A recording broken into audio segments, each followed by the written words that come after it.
Muy buenas tardes a todos, a todas, a todes.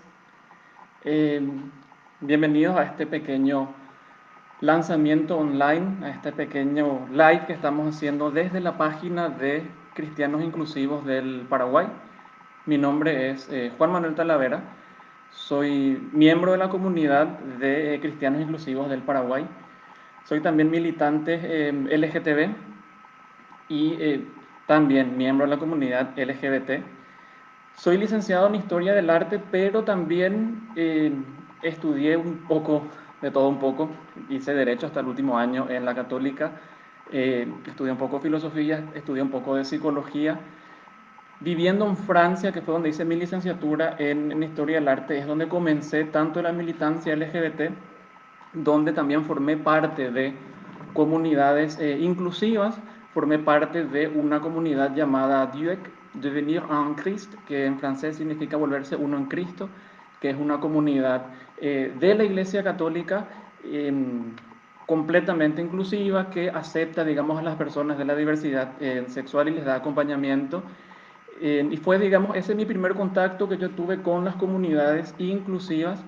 Esta comunidad en la que estuve en Francia no era ningún, o sea, no es, hasta ahora sigue existiendo, no es ninguna comunidad al margen o por lo bajo de la iglesia y que se reúne en secreto, sino que es una comunidad que cuenta con el aval del obispo, o sea que es una comunidad que se reúne constantemente y que tiene el permiso de la arquidiócesis.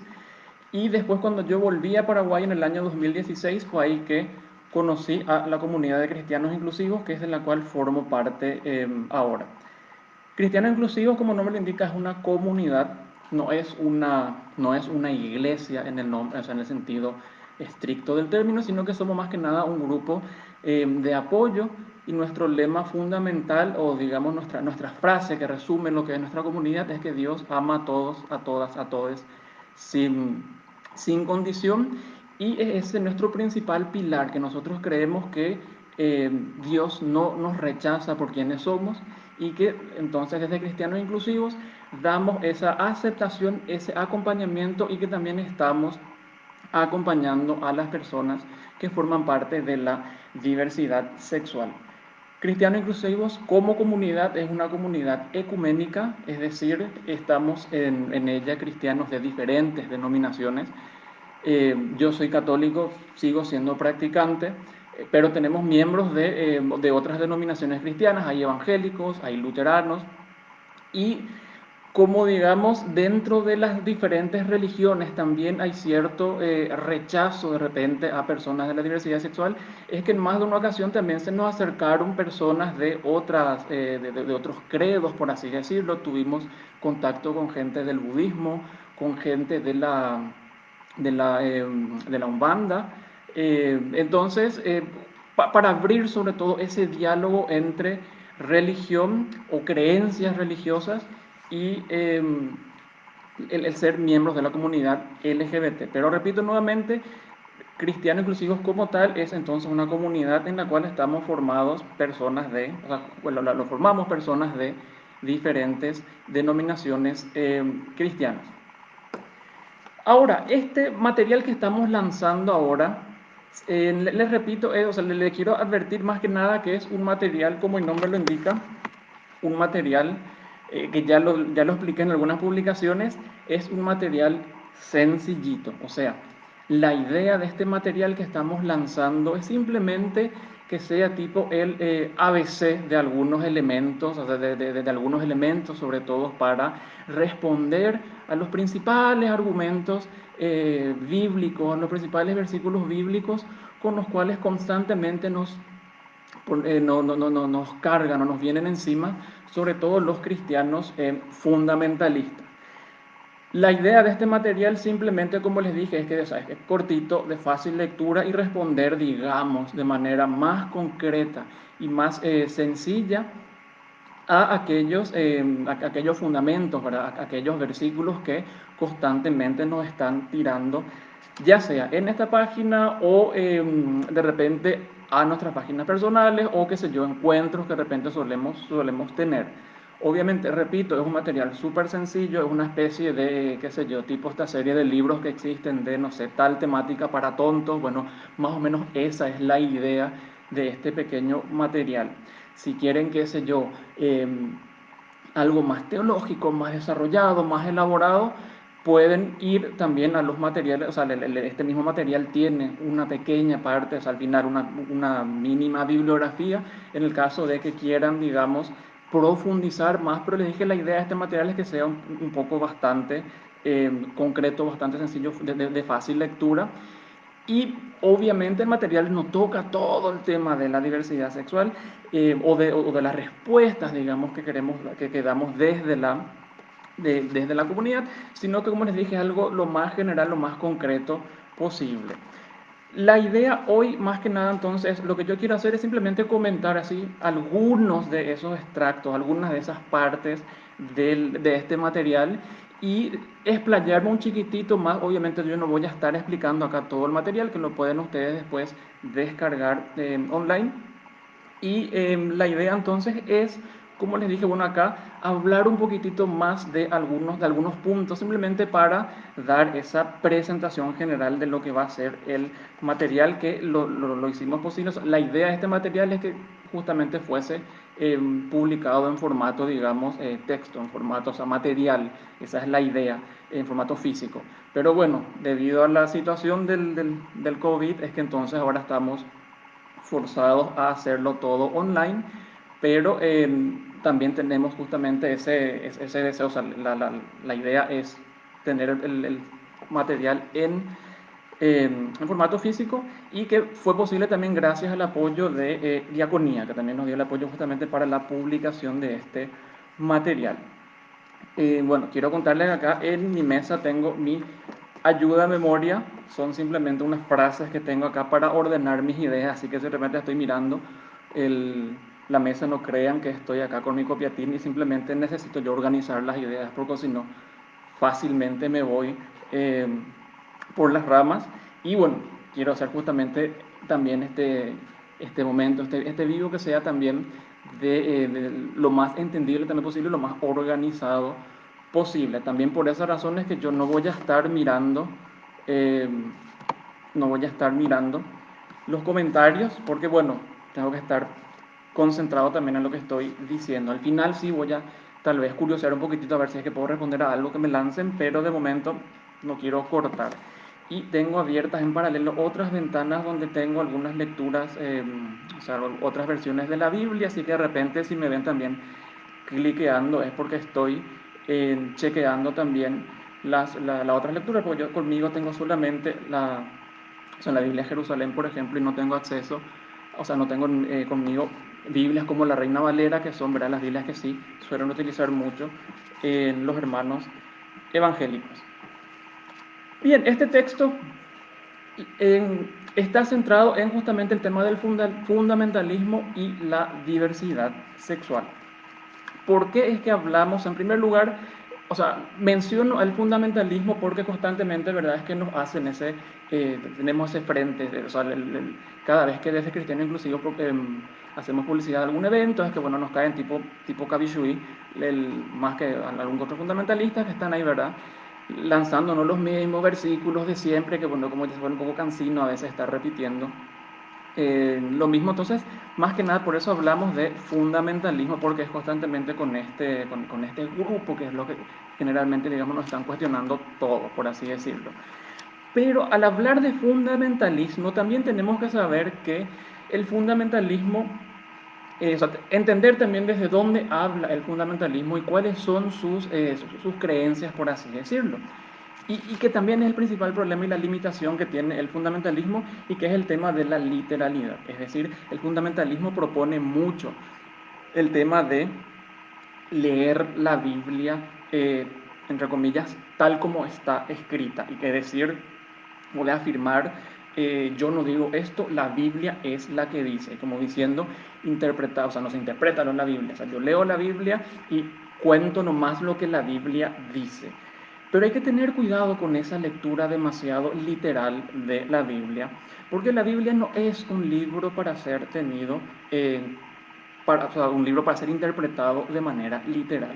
¿Por qué? En primer lugar, porque la Biblia no es un libro. O sea, no es que así es lo que cayó del cielo ya todo hecho, todo armado, sino que es un conjunto de libros. Son varios libros en, compuestos, o sea, la gran división que tenemos, ¿no?, de la Biblia, Antiguo y Nuevo Testamento, y que a su vez cada libro, o sea, cada parte de la Biblia, tanto en el Antiguo como en el Nuevo Testamento, está formado por un conjunto de libros. Y otra vez, no todos los libros son iguales. Hay libros que son más poéticos, hay libros que son más históricos, hay libros que son más metafóricos, hay libros que son cartas, o sea, entre todos esos libros podemos ver que hay una diferencia, que no todos hablan de la misma manera, no todos tampoco se enfocan en lo mismo, y al mismo tiempo también tenemos que no todos los libros tienen la misma jerarquía. Ojo, con esto no quiero decir que hay libros de la Biblia que nos sirven, que no importan. Obviamente la Biblia en su conjunto nos importa, pero a la hora de leer hay que saber también que hay libros que están de alguna forma por debajo de otros, porque estos libros que están encima sirven para interpretar a los demás. En el caso, por ejemplo, nuestro, de los cristianos, lo central en nuestro mensaje es la palabra de Cristo, el mensaje de Cristo. Y los libros en los cuales encontramos y dentro de todo ese mensaje de Cristo, sobre todo el mensaje de la resurrección, ¿dónde encontramos eso? En los evangelios. Es decir, para los cristianos la Biblia tiene que ser leída o interpretada a la luz del evangelio. Es decir, primero tenemos en cuenta qué es lo que dijo Jesús, y a la luz de las enseñanzas de Jesús, entonces ir viendo, por así decirlo, los demás libros de la Biblia. Y también dentro otra vez del Antiguo y del Nuevo Testamento, tener también esta visión diciendo que el Antiguo Testamento es como que va a ser también reinterpretado o releído a la luz del Nuevo Testamento. Por eso es que entonces hay que tener bien en mente esta primera regla para leer la Biblia. No es que yo es un libro que agarro y leo desde la página 1 hasta la página la que sea, porque no es un libro que está hecho para ser leído de esa forma, sino que son varios libros, un conjunto de libros, que de hecho eso es lo que significa el nombre. Ta Biblia en griego significa los libros. También otro elemento importante a tener en cuenta es que la Biblia no fue escrito de una, es decir, no es que se comenzó a escribir desde el Génesis y terminó con el Apocalipsis y que no sé, en 50 años se terminó todo de escribir. Es el resultado de cientos de años de escritura, cientos de años de transmisión, de interpretación, de reinterpretación, de reescritura también, para llegar a completar, digamos, este libro definido, y que encima otra vez fue pasando por diferentes épocas, que no solamente fueron épocas diferentes a la nuestra de hoy, siglo XXI, sino que también libros que fueron escritos en épocas diferentes entre sí, porque no es lo mismo los libros, por ejemplo, del Nuevo Testamento, que ya son de la época de Cristo y después de Cristo, y sobre todo de una época, o sea, no es lo mismo ser judío de la época ya bajo la dominación romana y de la cultura helénica o helenizada, no es lo mismo ese judío que el judío de la diáspora en la época, o el judío de la época del cautiverio de Babilonia, o de los judíos de antes de Babilonia, los judíos prisioneros en Egipto. O sea, el contexto histórico es diferente, el contexto cultural también fue diferente, y esos son elementos que hay que tener en mente justamente también para eh, interpretar qué es lo que la Biblia quería también decir en ese momento, porque el contexto era diferente. Otro elemento también a tener en cuenta es que la Biblia no fue escrita en un solo idioma. La Biblia fue escrita principalmente en tres idiomas, el hebreo, el arameo y el griego, y que después, en el siglo IV, va a ser traducido en conjunto al latín, que es la Biblia conocida como la Vulgata, eh, la versión de San Jerónimo, y ahí es que sí, bueno, se puede tener ese corpus definido, por así decirlo, entre comillas. Pero eso no quita que, por ejemplo, hayan existido problemas en las traducciones. Hay que tener también en cuenta que el hebreo y el griego son idiomas muy diferentes entre sí, y también muy diferentes a un idioma como el latín. El hebreo, por ejemplo, sobre todo el hebreo antiguo, tenía la particularidad de que no se escribían las vocales. solamente se escribían las consonantes y se supone que la gente que leía sabía cuáles eran esas vocales. Cambió el contexto y se creó esa dificultad en cómo rellenar algunas palabras, y por esa razón es que hoy existe ese gran debate, por ejemplo, con respecto al nombre de Dios.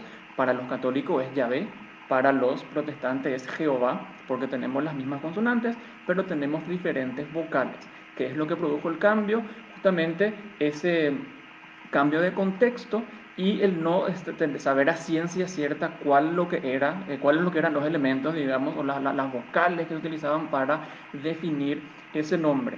Y tenemos incluso también problemas de traducción, incluso de repente a veces de cómicos, entre comillas, por así decirlo, como el caso de ese famoso pasaje evangélico cuando Jesús habla de que más fácil es que entre, que pase un camello por el ojo de una aguja a que un rico entre a los cielos. Ahí hubo un error de traducción, por ejemplo, de San Jerónimo, que la palabra jamelos en griego, él la tradujo a camello, cuando jamelos se refería a la cuerda gruesa del barco. Entonces, simplemente digo esto para graficar también aquellos problemas que tenemos con la traducción. Voy a venir después ya a ejemplos más concretos que a nosotros nos tocan con respecto a lo que es la traducción. Y tenemos entonces, o sea, menciono eso simplemente para ver ya qué limitaciones tenemos desde el vamos para aquello de que la Biblia dice tal cosa. O sea, no podemos ser tan certeros, tan, entre comillas, específico o libre de error al decir, no, está escrito en la Biblia dice eso. Pero ¿quién escribieron la Biblia? ¿En qué contexto? ¿Con qué idioma? ¿En qué momento? Justamente para decirnos que hay limitaciones y que por qué es tan importante entender el contexto, entender la historia y también hacer una lectura no tan literal, porque justamente ese literalismo de la lectura de la Biblia es quizá uno de sus principales limitaciones, una de sus principales limitaciones, y es algo que también a lo largo de la historia hizo mucho mal a la humanidad. Podemos entonces afirmar que la Biblia dice o que condene la homosexualidad, y homosexualidad hablo en sentido general, sobre todo teniendo en cuenta la génesis del término. En primer lugar, luego, afirmar que la Biblia siempre condenó la homosexualidad es algo no solamente erróneo, inexacto, sino que también anacrónico. ¿Y por qué hablamos de anacronismo? Porque el término homosexual es un neologismo que data de la segunda mitad del siglo XIX. Y es también muy curioso mencionar que cuando se crea el término homosexual en esta segunda mitad del siglo XIX, también en esa misma época se creó el término heterosexual. O sea, tanto el término homosexual como heterosexual datan de la segunda mitad del siglo XIX. Así que difícilmente en la Biblia encontremos que originalmente haya estado ese término homosexual como algunas Biblias lo traducen, algunas Biblias como la Biblia latinoamericana o algunas versiones de la Reina Valera, por ejemplo, utilizan el término homosexual, cuando que ese término como tal fue creado en la segunda mitad del siglo XIX, así que difícilmente San Pablo haya escrito el término homosexual, salvo que, no sé, haya tenido la espada de los Thundercats y haya sido capaz de mirar el futuro, qué sé yo. Y en segundo lugar, también tenemos que tener en mente que la noción de orientación sexual y también de identidad de género es algo que fue desarrollado recién en el siglo XX. O sea, los antiguos no conocían el término y el alcance de lo que es la orientación sexual, lo que es la identidad de género, el concepto de personalidad mismo no estaba tampoco del todo desarrollado. O sea, había muchos conocimientos que todavía no tenían los antiguos, y la noción que tenían de sexualidad era muy diferente a la que nosotros tenemos ahora. Ya también más adelante voy a centrarnos específicamente en esto. Pero cuando hablamos de homosexualidad, acá es que, digamos, el principal y el primer versículo que siempre suelen tirar los fundamentalistas es el versículo de, o sea, el famoso, o sea, la historia de Sodoma y Gomorra, y que también es justamente el principal versículo del cual, como que sale, en el cual se construyó todo este castillo de naipes de la condena, de las condenas a la eh, homosexualidad. Y lo curioso es que este pasaje de Sodoma y Gomorra, si bien es el que más dio para hablar, eh, es también el más fácil de rebatir. ¿Y por qué es el más fácil de rebatir? Primero que nada, vamos luego al texto mismo, o sea, al texto en sí de, del Antiguo Testamento, donde vemos el relato de Sodoma y Gomorra, o sea, el Génesis 19, 1 al 25.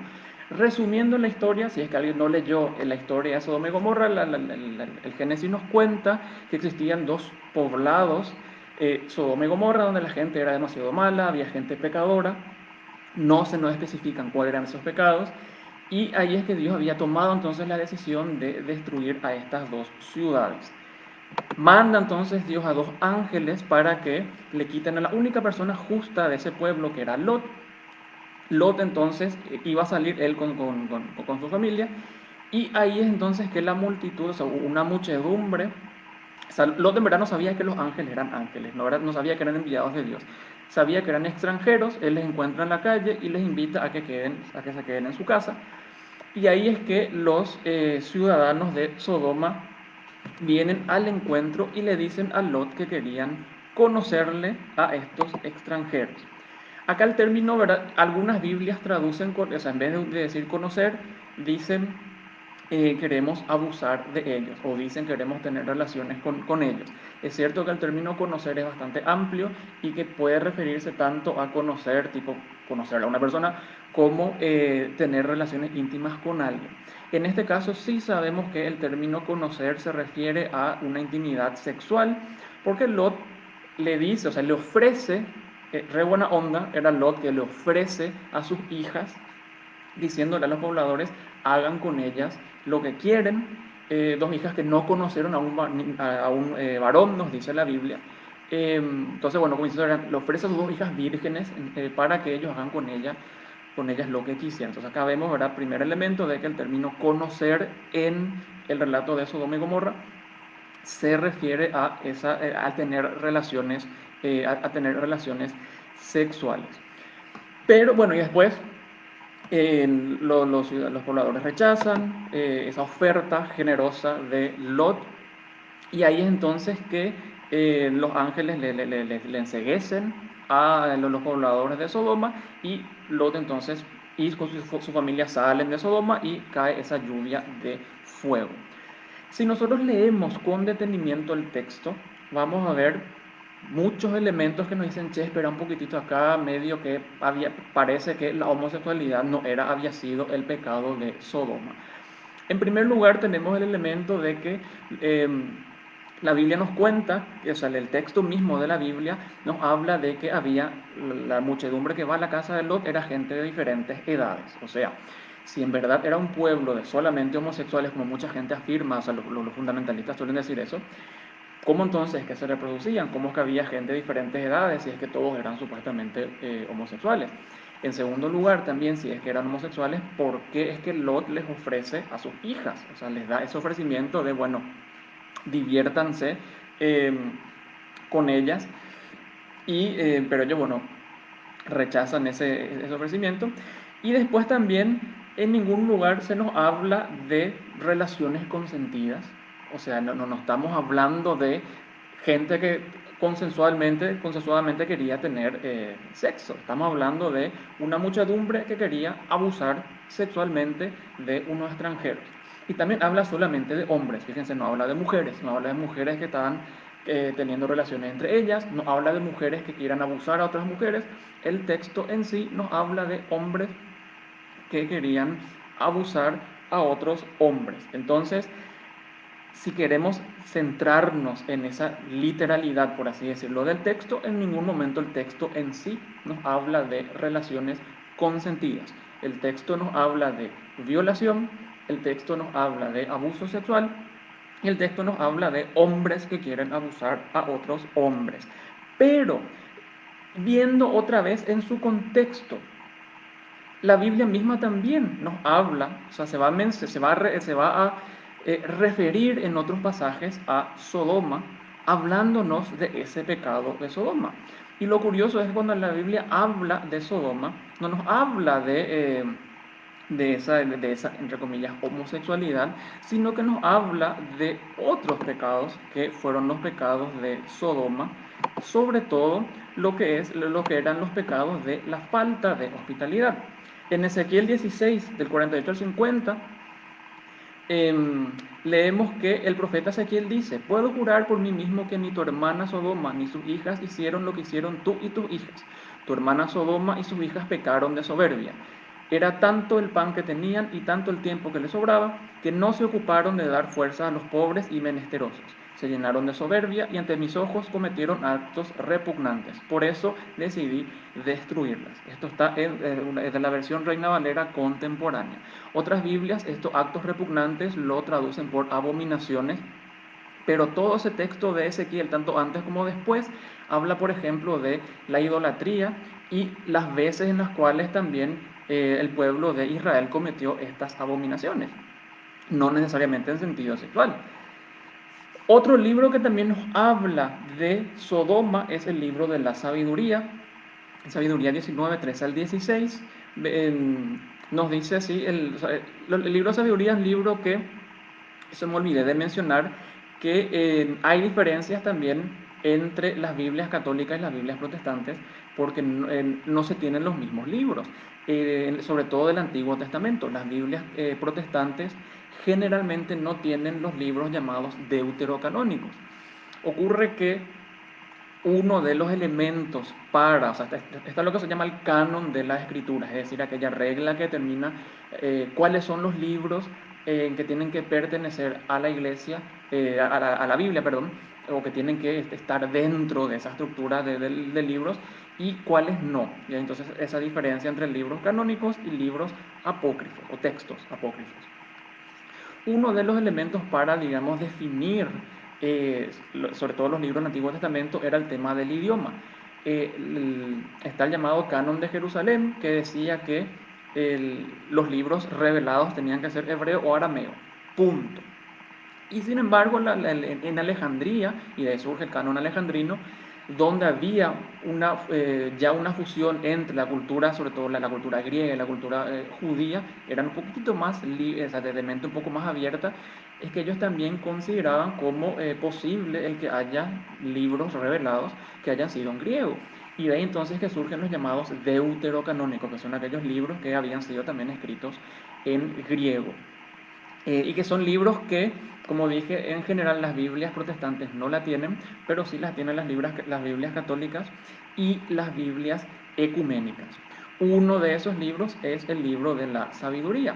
Y es muy interesante mencionar también que Pablo conocía el libro de la sabiduría. O sea, en la carta de los Romanos, por ejemplo, Pablo va a hacer menciones o referencias también al libro de la sabiduría que se le atribuye a Salomón. En Sabiduría 19, 13 al 16 leemos que también una referencia a Sodoma en un momento donde se compara a Sodoma con Egipto, y dice así: los castigos cayeron sobre esa nación pecadora después de haber sido anunciados por violentos truenos. Ellos sufrieron justamente por su maldad, pues habían mostrado un odio cruel hacia los extranjeros. Los habitantes de Sodoma no acogieron a personas desconocidas que llegaron a su ciudad, pero los egipcios convirtieron en esclavos a extranjeros que estaban prestándoles servicio. Los de Sodoma fueron castigados por haber recibido a los extranjeros como enemigos. Entonces, como les decía, vemos que en la Biblia misma tenemos entonces en el Antiguo Testamento esas referencias a Sodoma como aquella ciudad orgullosa, aquella ciudad rica y que no prestaba apoyo, y aquella ciudad que maltrataba a los extranjeros. Pero ¿por qué tanto esa importancia a la hospitalidad? Porque en la Biblia misma leemos en lugares como Levítico, en lugares como Deuteronomio, que Dios mismo da la norma o la regla o la ley, por así decirlo, de que hay que tratarle bien al extranjero. Incluso en varias ocasiones Dios le dice a los israelitas: recuérdense que ustedes fueron esclavos en Egipto, entonces no le maltraten a los extranjeros. Por eso entonces ahí vemos cómo era muy importante esa hospitalidad en el mundo antiguo, y también la hospitalidad para los judíos. Por eso es que no es muy descabellado el decir que el verdadero pecado de Sodoma era la falta de hospitalidad.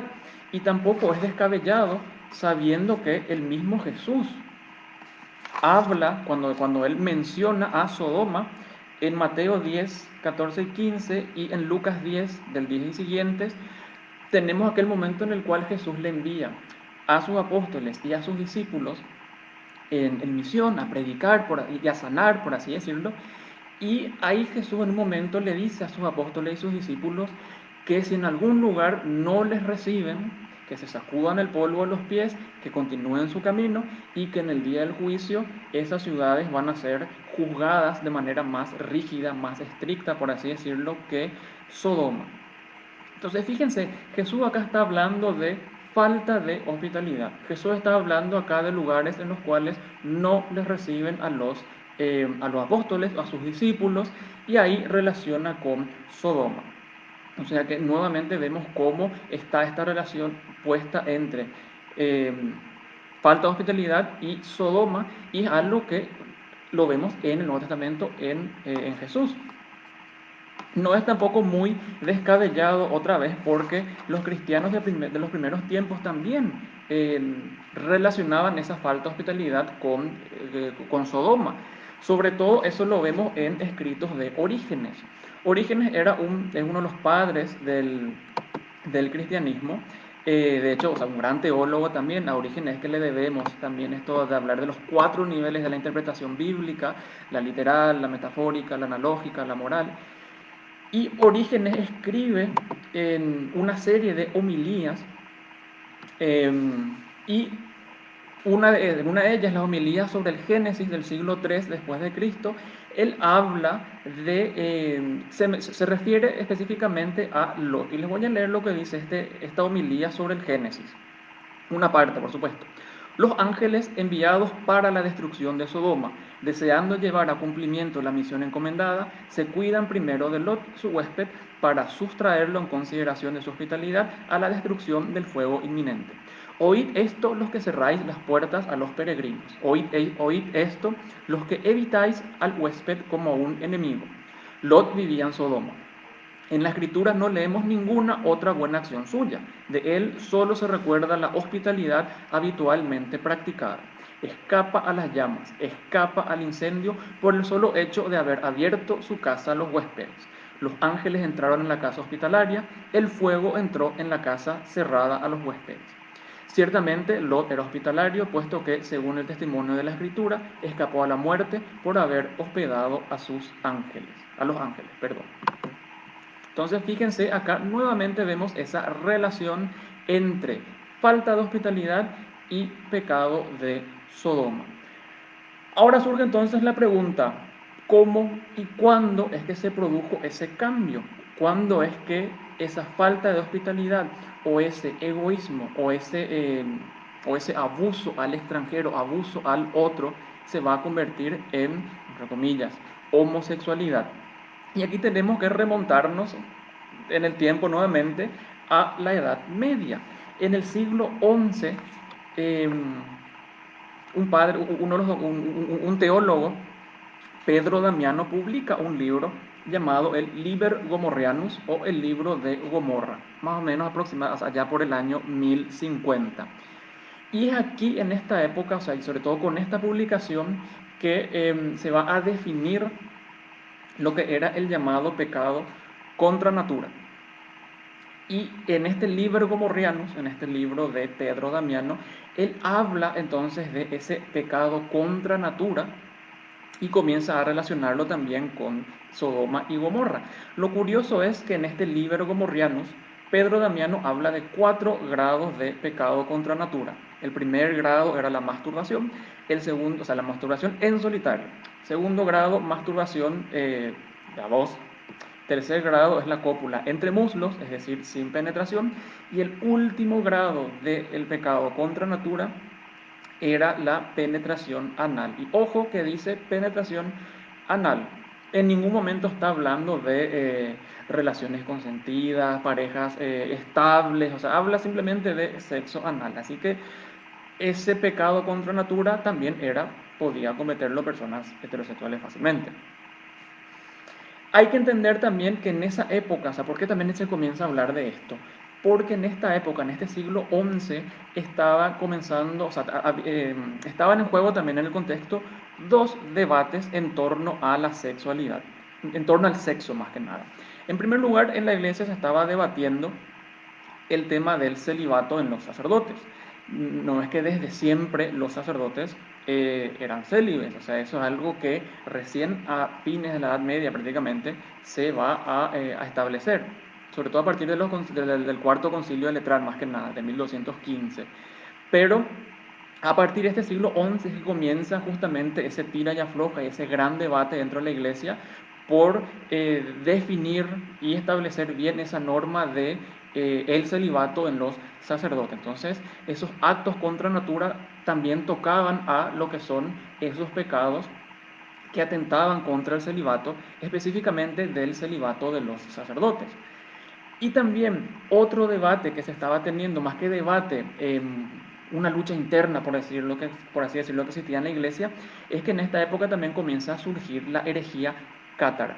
¿Quiénes eran los cátaros? Los cátaros eran un grupo cristiano, un grupo de, en su momento eran católicos, que después se fueron separando de la iglesia, que proponen, o sea, tenían una visión muy traída, una visión muy dualista del mundo, o sea que el mundo estaba completamente dividido entre dos entidades, Dios y el demonio, y que eso se traducía en una lucha entre la luz y la oscuridad, el cuerpo y el alma. Entonces ellos ponían ese énfasis en todo lo que era espiritual.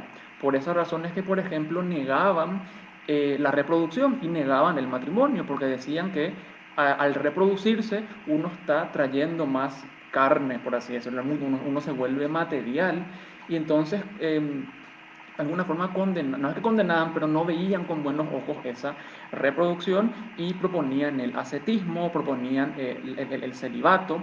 Por esas razones que también la iglesia comienza a hacer todo y los cátaros estaban reuniendo mucha gente, estaban organizándose también, tenían su especie de obispos, o sea, tenían su jerarquía, estaban teniendo mucha gente y fue un gran jaque también para la iglesia y ahí es que también se introduce dentro del debate esto del sexo con fines reproductivos, justamente para responder también a los cátaros que decían que la reproducción no era buena.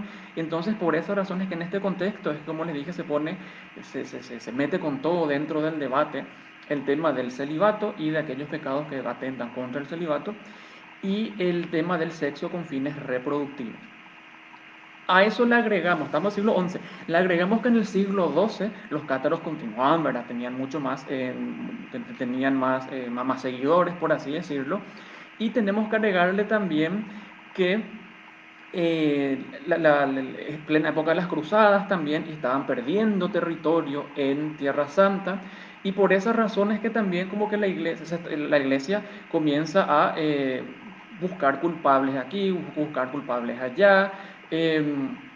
También la noción de estados soberanos, por así decirlo, comienza a desarrollarse, o sea, sobre todo un estado que comienza a controlar más a sus ciudadanos, a sus pobladores, se comienzan a dar cuenta de que también la división religiosa puede producir inestabilidad social.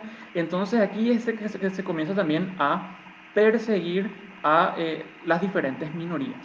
No es entonces en vano que sea en este siglo XII que comiencen los concilios a condenar la usura, entre comillas pongo usura, porque dentro de la usura venía la condena a los judíos, luego en general, comienzan la expulsión a los judíos, también comienzan las persecuciones contra los musulmanes, se crea la Inquisición, las cruzadas, se organiza una cruzada en suelo cristiano, una cruzada contra los cátaros, aunque ahí había también mucho trasfondo político, porque el rey de Francia quería recuperar, o sea, quería conquistar para su territorio la zona de Tolosa, o sea, el sur de Francia, donde era el territorio de los cátaros. Entonces, bueno, sobre pretexto de expulsar a los herejes, es que va entonces a organizar esta cruzada para también encaja ese territorio que era de los cátaros. Y en este entonces contexto del siglo XII y en el tercer concilio de Letrán, que fue justamente ese concilio que también condena la usura, comienza o sea, de alguna forma legitimiza las persecuciones a los judíos, establece cosas como que, o sea, cánones como que contra los musulmanes, como el tema donde establecía que un musulmán no podía ser testigo o que su palabra valía menos que la de un cristiano. Sabemos esas diferencias que había entre cristianos y no cristianos. Y en este concilio de Letrán, este tercer concilio de Letrán de la segunda mitad del siglo XII, que ese Liber Gomorrianus, al cual en el siglo anterior no se le había dado mucha importancia, acá sí se le da más importancia, por así decirlo, de que se condena ese pecado contra natura, solo que se le pone énfasis a ese cuarto grado. Recuerden que les había mencionado de esos 4 niveles de pecado contra natura. Aquí en este concilio es que se establece ese cuarto grado eh, de pecado contra natura, que era, ¿verdad?, el de la penetración anal. Y aquí entonces es que progresivamente se va a solamente enfocar, sobre todo durante la Inquisición, en ese único grado, por así decirlo, y no le van a dar tanta, entre comillas, importancia a la masturbación, y simplemente se van a enfocar en ese último grado de pecado contra natura, y ahí es que comienza a hacerse esa fusión entre pecado de Sodoma, pecado contra natura, y lo que después se va a, digamos, crear en el siglo XIX, el concepto de homosexualidad. Pero fíjense que es muy posterior a la Biblia, estamos hablando del siglo XII, o sea, no estamos hablando de la época de Jesús. Y algo también muy importante que tenemos que mencionar es que el término sodomita no estuvo presente en la Biblia en su redacción original ni en redacciones posteriores. La primera vez que el término sodomita aparece en la Biblia es en épocas en el siglo XVI, en época de la Reforma Protestante. Cuando se traduzcan las Biblias del latín a las lenguas vernáculas, ahí es que van a utilizar por primera vez el término sodomita. Así que repito, el término sodomita originalmente no estaba en el texto bíblico y recién en el marco de la Reforma Protestante es que va a aparecer por primera vez. Y una traducción bastante mala, o sea, el lugar donde agregan ese término de sodomita va a ser en el libro de los Reyes, cuando se menciona, ¿verdad?, que uno de los tantos momentos en los cuales el pueblo de Israel cometió abominaciones, siempre relacionado también con la idolatría, fue cuando permitió el que existieran prostitutos sagrados. Si uno lee sobre todo y es súper importante también hacerlo, tomar de repente un mismo pasaje de la Biblia y comparar con otras Biblias cómo se está traduciendo. El caso del libro, o sea, el primer libro de Reyes, del capítulo 14, versículos 22 al 24, la Biblia Reina Valera Antigua nos dice que Judá hizo lo malo en los ojos de Jehová y enojáronle más que todo lo que sus padres habían hecho en sus pecados que cometieron, porque ellos también edificaron estatuas y en todo collado alto y debajo de todo árbol frondoso. Y también hubo sodomitas en la tierra e hicieron conforme a todas las abominaciones de las gentes que Jehová había echado delante de los hijos de Israel. Si leemos este mismo pasaje, 1 Reyes 14, 22 al 24, en otra versión de la misma Biblia, en este caso Reina Valera contemporánea, nos dice: practicaron actos repugnantes como la prostitución masculina, que era una costumbre de los pueblos que el Señor había arrojado del territorio ocupado de los israelitas. Entonces fíjense cómo el término sodomita, que aparece en una Biblia, después cuando se hacen nuevas traducciones más exactas, desaparece y aparece el término prostitutos sagrados. Acá sí hay un error, que fue un error de traducción del mismo San Jerónimo, porque en la Vulgata, este mismo pasaje, él utiliza el término effeminati, que si lo traducimos rápidamente sería afeminado. Pero hoy sabemos al leer los textos en hebreo que el término utilizado era kedeshim, que significa prostitutos sagrados, refiriéndose justamente a aquella prostitución idolátrica que existía en el mundo antiguo, o sea, aquellos sacerdotes o sea, prostitutos, más que nada, no sacerdotes, que existían en los templos paganos, con los cuales la gente se acostaba para rendir justamente culto a las divinidades de la fertilidad. Entonces, fíjense acá lo que les decía, cómo esa primera utilización del término sodomita en la Biblia fue puesta así en un lugar que no tenía nada que ver, y también que es, repito, muy posterior a muy posterior entonces al tiempo en el cual la Biblia fue escrita. Y ahí nos grafica justamente cuán importante es entender el contexto cultural para entender también qué palabra es la que vamos a traducir, porque el traductor también cuando hace su labor de traducción hace una interpretación. Y es importante por eso conocer el contexto para no, en el cual fue escrito lo que yo estoy queriendo traducir, porque si es que yo lo estoy leyendo nomás con mi visión de hoy, siglo XXI, voy a estar cometiendo errores de lo que en su momento quiso decir. Otra cosa es la hermenéutica. La hermenéutica sí es buscar justamente cómo yo puedo aplicar la Biblia hoy, pero si queremos aplicar la exégesis, la ciencia que nos ayuda justamente a ser lo más objetivo posible para interpretar o para leer qué es lo que la Biblia dice, hay que tener herramientas que son bastante objetivas, la historia, la antropología cultural, la lingüística, o sea, no es nomás traducir por traducir. Y de ahí entonces vemos la importancia de cómo al afinar esos criterios para la traducción podemos encontrarnos con sorpresas. Y como les dije, una de ellas es que el término sodomita nunca estuvo en el texto original de la Biblia, es algo que apareció muchísimo después y otra vez en una época en la cual ese pecado de Sodoma ya estaba completamente desvirtuado de lo que en su momento fue.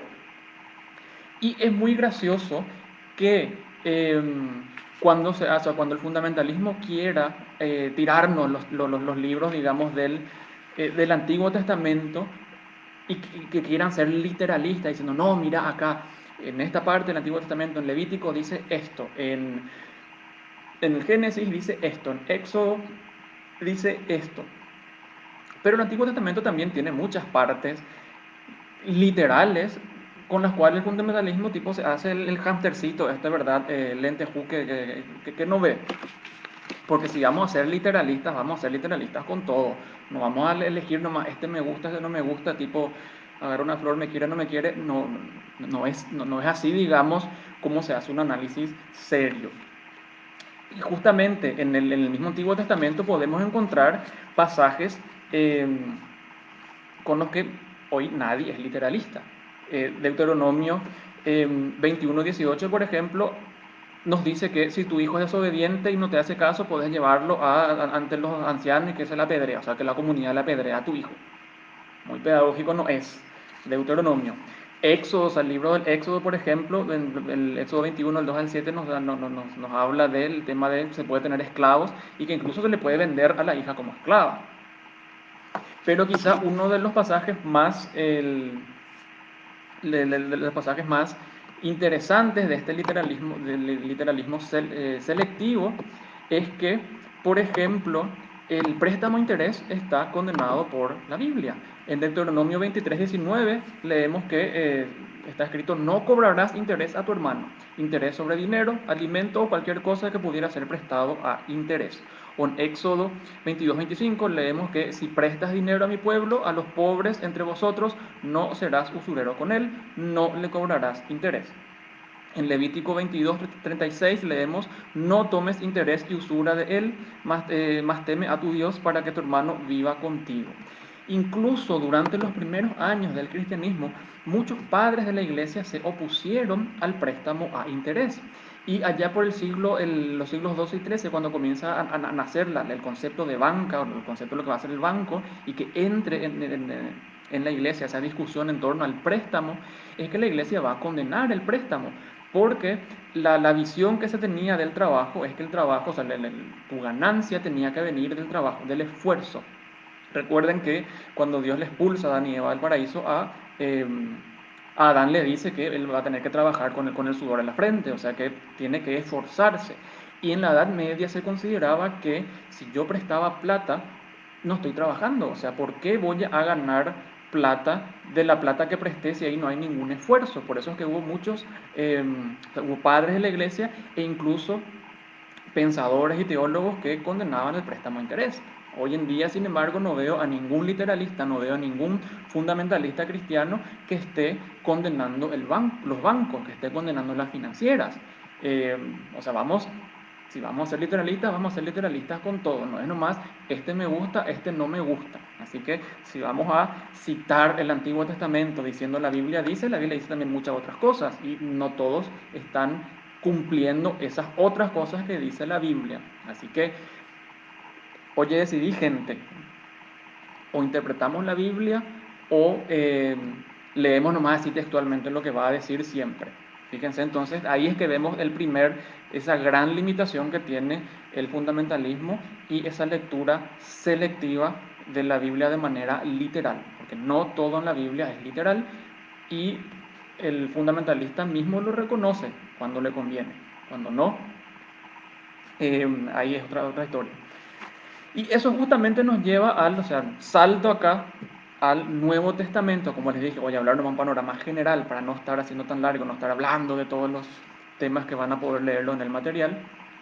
El segundo elemento tenemos, hasta en el Nuevo Testamento, en primer lugar, luego tenemos que Jesús en ningún momento habló del pecado, entre comillas, de personas del mismo sexo, o sea, en ningún momento se refirió a eso, a pesar de que sí tuvo la oportunidad, Jesús sí tuvo contacto con una cultura en la cual abiertamente existían las parejas o las uniones o por lo menos momentáneas entre personas del mismo sexo, y él nunca lo dijo. O sea, el, el esclavo del centurión al cual Jesús le sanó nunca fue un esclavo.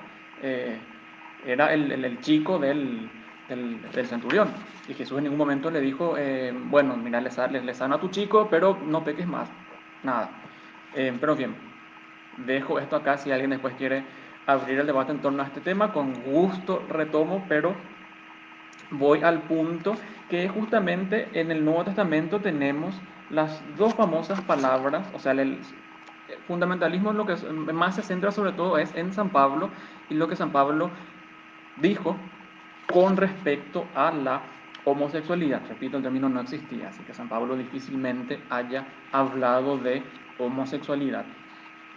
Y tenemos sobre todo en Corintios, o sea, en la epístola de San Pablo a los Corintios y en la epístola de San Pablo a Timoteo, o sea, en la carta a Timoteo, es donde tenemos justamente esa referencia tipo golpe de gracia que dan los fundamentalistas siempre al, a la diversidad sexual, o sea, sobre todo a la homosexualidad. En 1 Corintios capítulo 6 versículo 9 y en la primera carta de Timoteo, también capítulo 1 versículo 9, donde, y acá también vemos una infinidad de traducciones. En la carta a los Corintios vemos que aparecen algunas traducciones hablan de afeminados, por ejemplo. Eh, Otros, o sea, acá vemos esta pareja de palabras, afeminados, y los que se acuestan con hombres, pervertidos o abusadores sexuales. Sabemos que hay una riqueza y una diversidad de traducciones. Nuevamente le invito a que tomen este mismo pasaje de la epístola de San Pablo y lo vayan leyendo en diferentes Biblias y van a ver cómo las Biblias varían en sus traducciones. Entonces hay la importancia de irnos al lenguaje original, justamente para ver qué es y relacionarlo con su contexto. Y encontramos dos palabras, malahoi y arsenohoitai. Malakoi se escribe, que es la primera palabra que traducen generalmente, o sea, algunos, la principal o la más popular entre comillas, traducción que se le da es la de afeminado. Y es una traducción, la verdad, que grotescamente reduccionista y grotescamente inexacta. Y vamos a ver por qué. En primer lugar, porque el término malahoi encontramos luego también en la Biblia, en otro lugar, y en ningún momento en ese otro lugar se nos habla de afeminados. En Lucas 7:25 leemos cuando unos discípulos de Jesús vuelven luego de haber encontrado a Juan el Bautista y estaban ellos sorprendidos por cómo era Juan el Bautista, y que Jesús le dice que esperaban ustedes encontrarle a alguien, a alguien vestido con ropas elegantes, porque recordemos, Juan el Bautista era una persona ermitaña, vivía en el desierto y vestía piel de camello. Entonces eso fue lo que le sorprendió a los discípulos que fueron a encontrarse junto a Juan el Bautista. Y aquí la frase de hombre vestido con ropas elegantes, anthropoi, gen malachois y mathiois, es lo que nos dice el texto. En griego utiliza la palabra malachois. En este caso, bueno, está declinado, así que se refiere a las ropas. Pero fíjense, en las traducciones, repito nuevamente, Lucas 7:25, las traducciones en ningún momento nos hablan de un hombre afeminado o un hombre vestido como mujer. Nos dice de un hombre que estaba vistiendo ropas, o sea, nos dice que esperaban encontrarse con alguien con vestidos elegantes. Y aquí entonces o sea, nos preguntamos entonces qué es lo que significaba esta palabra malajoi. ¿De verdad significaba afeminado? Y las traducciones, digamos, más directas, o más simples, más sencillas, malajoi significa en verdad blando o suave. Eso sería en su sentido general. Pero hay que saber también que el griego como idioma es, el antiguo sobre todo, bastante complicado porque tenemos una diversidad de palabras que se traducen también y cambian según el contexto o que tienen muchos significados, y Malahoi es uno de ellos. Pero como les dije, esa primera traducción más directa sería blando o suave o refinado. Por eso es que en la Biblia, cuando Jesús habla de Juan el Bautista, decía, bueno, que esperaban, era alguien con vestidos refinados. O sea, ahí utiliza la palabra Malahoi, en ningún momento habla de ropas afeminadas. Y cuando después, o sea, y ahí tenemos que remontarnos al uso. En la época también, el término Malahoi encontramos también aplicado, por ejemplo, al ámbito de la moral, y esta palabra podemos encontrarla en la Ética a Nicómaco, un libro súper importante de Aristóteles, y que también sirvió de base para la moral cristiana. O sea, el cristianismo tomó muchos elementos de la filosofía griega. De hecho, basta con leer a un gran teólogo del cristianismo como fue Santo Tomás de Aquino, cuyo pensamiento justamente consistía en esta fusión, esta unión entre el pensamiento cristiano y el pensamiento aristotélico. O sea, no en vano, para hablar de moral o para hablar, o sea, cuando hablaba de temas metafísicos, también Santo Tomás de Aquino mucho se refería a Aristóteles. Por eso es que no es descabellado ver un poquitito qué decía Aristóteles de moral y cómo él utilizaba el término malahoi en moral para buscar ese significado que pueda, digamos, que pudo haber tenido también en su contexto. Y adivinen, Aristóteles se refiere no habla de afeminado así de manera definitiva, sino que él cuando se refiere o sea, utiliza el término malahoi, él habla de aquellas personas, o sea, los intemperantes. ¿Quiénes son las personas intemperantes? Aquellas que carecen de la virtud de la templanza.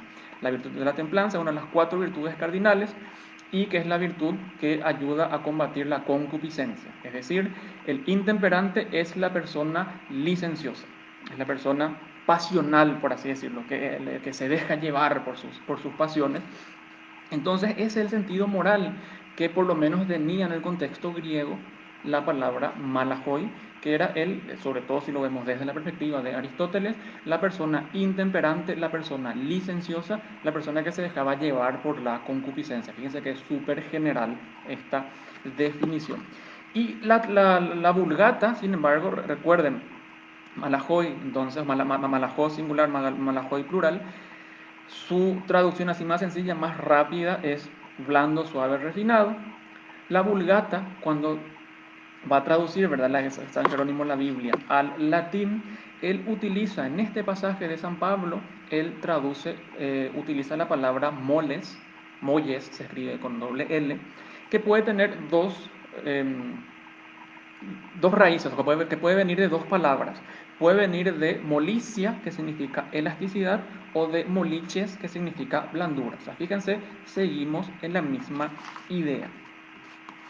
Pero supongamos que significa, o sea, que sea afeminado, que así, hablando mal y pronto me parece como les dije, una traducción demasiado simplista, una traducción que no respeta tampoco el contexto.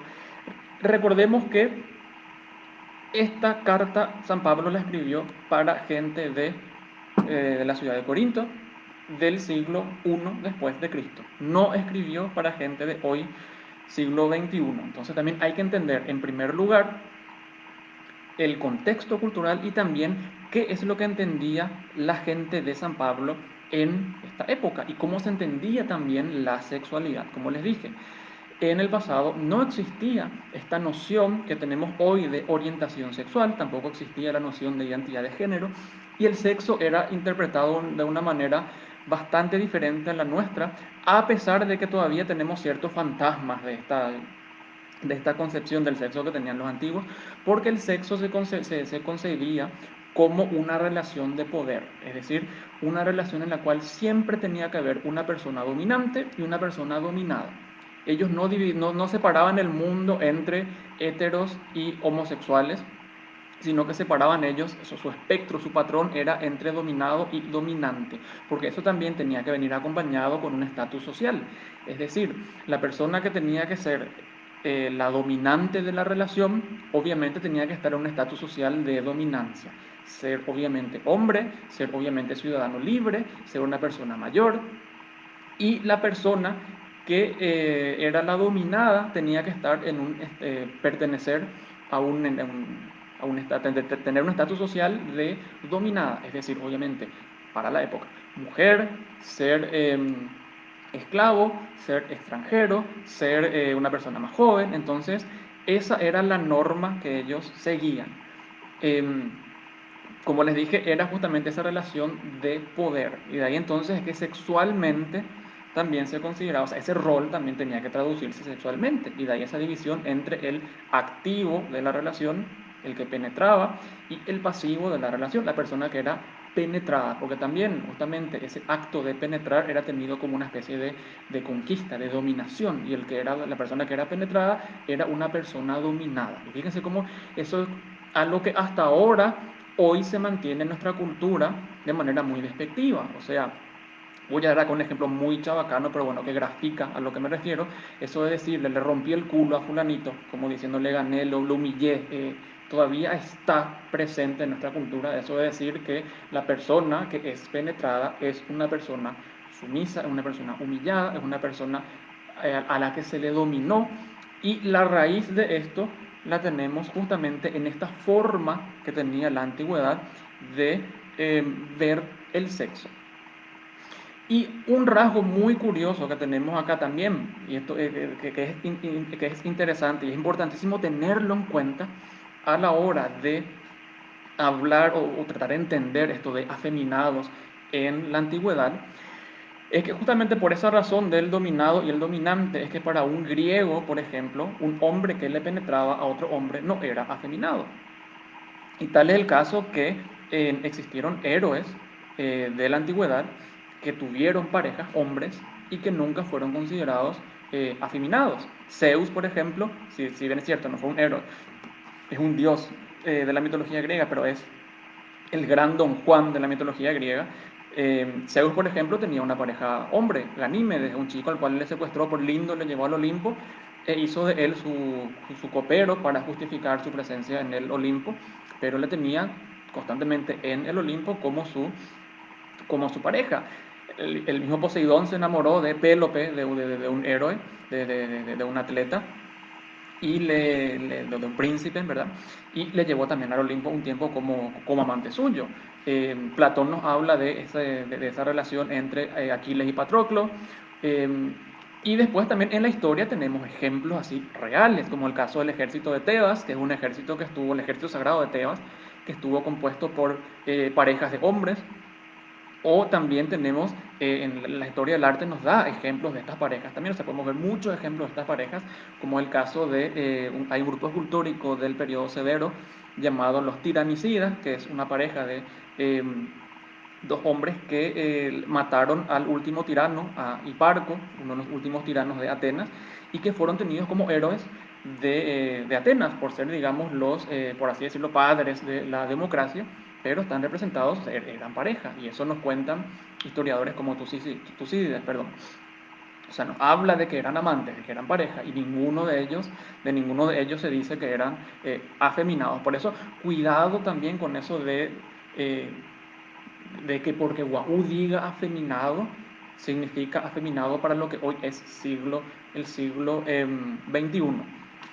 Porque para los griegos el ser afeminado era una cultura súper machista. Entonces, obviamente el hombre era el que tenía el control, el que tenía el poder, y la mujer y todo lo que se relacionaba con la mujer era lo dominado. Por eso es que en Grecia antigua, por ejemplo, el ser una persona sin carácter era ser afeminado.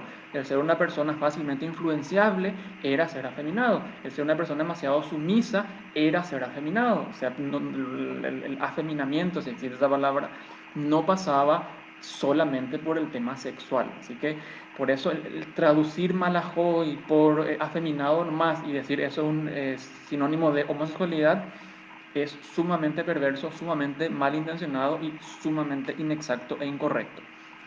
Y la segunda palabra, y de ahí entonces esa importancia del uso que tiene la palabra, o sea, que de tener ese uso dentro del contexto. Y la segunda palabra, que está así un poquitito más difícil, es arsenokoitai. Arsenokoitai se escribe, que aparece tanto en Corintios como en Timoteo, y que aquí, bueno, algunas Biblias traducen como los que se acuestan con hombres, aquellos que yacen con hombres, otras Biblias traducen como perversos, pervertidos, abusadores, o sea, hay una gran variedad de términos. Es una palabra, y digo complicada porque es una palabra rara, es una palabra que tenía poco uso en la antigüedad. Y por eso es que también el significado exacto de esta palabra hoy se nos perdió. Y también por eso hay que tener mucho cuidado a la hora de buscar la traducción para esta palabra. Y es justamente el principal error que cometen los fundamentalistas en la traducción de esta palabra, es el querer simplificar las cosas. El primero de ellos y el más básico, digamos, es el tema de querer traducir esta palabra a partir, o sea, separando sus elementos, traducir cada elemento por separado, después juntar y ¡tarán! Apareció el nuevo significado. Porque si bien es cierto, arsen en griego significa hombres y koitai, o sea, hoitai, es cama. Si yo traduzco así rápidamente, directamente la palabra, tengo hombre cama. Punto. Y acá entonces, bueno, el fundamentalista dice, viste, el hombre que yace con otro hombre, o sea, yacer en la cama, homosexual, bla, bla, bla, bla, bla. Pero no es tan así. Hay que tener cuidado con las palabras compuestas y sobre todo con palabras que son de otro idioma, porque la traducción no es nomás la etimología o el traducir por separada dos palabras y mezclar y ahí tengo otra cosa. Les doy un ejemplo concreto. Dinosaurio, por ejemplo, viene del griego deinos, que significa terrible, sauros, que se escribe sauros, que significa lagarto. Si yo junto las dos palabras, tengo un lagarto terrible. Ahora les pregunto, lagarto terrible grafica en sí el concepto acabado y así específico de lo que es dinosaurio. No todos los dinosaurios eh, tenían forma de lagarto. No todos los dinosaurios tenían, o sea, había dinosaurios que tenían plumas, por ejemplo, nada que ver con lagartos. Y ahora tomamos terrible. ¿Qué significa terrible? Malo. No todos los dinosaurios eran malos, o sea, malos de carácter, por así decirlo. Carnívoro, no todos los dinosaurios eran carnívoros. Grandes, había dinosaurios que eran así, no sé, tamaño Pokémon, qué sé yo, coleccionable, no sé. Entonces, de ahí ese primer problema de tener cuidado con traducir nomás las palabras por separado y juntar y ya me da esa palabra. Y también piensen sobre todo de otras palabras. Como les dije, el griego es un idioma que tiene muchos elementos complejos, o sea, muchas palabras que hay que entenderlas bien dentro de su contexto y que después se pierde ese contexto y lastimosamente perdemos las llaves de interpretación.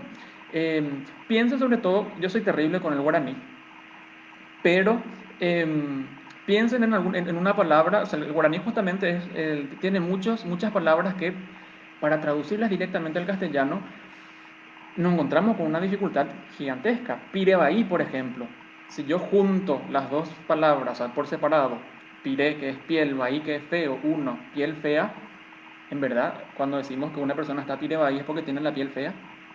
¿Y cómo traducimos Piribaí? Yo mismo viviendo en Europa, cuando me encontraba con españoles, y de repente me salía, qué sé yo, hay que Piribaí está, hay que Argel que está. ¿Cómo le traducís eso? Cuando que son palabras que nosotros las entendemos, por nuestro contexto cultural, pero para encontrar una explicación exacta es como que no es tan así la traducción.